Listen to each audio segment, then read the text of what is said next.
ও পাগল হাল্ক।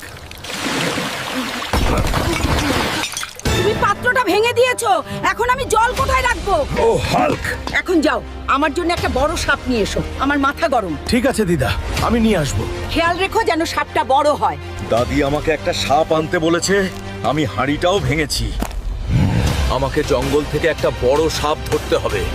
আজ আমাকে দিদার জন্য একটা সাপ ধরতে হবে। এই হাল্ক, কি খবর? আজ আমার মাথা ঠিক নেই, তোর পা ভেঙে দেব। চল দেখি কার জোর বেশি। আমাকে আর মারবেন না হাল্ক। বলুন আমি আপনাকে কিভাবে সাহায্য করতে পারি। চলুন, আমাকে একটা বড় সাপ খুঁজে দিন। রাইনো, আমি সাপটা খুঁজে পেয়েছি। এটা দেখলে দিদা খুশি হবেন। আজ তুই আমার ঠাকুমার খাবার।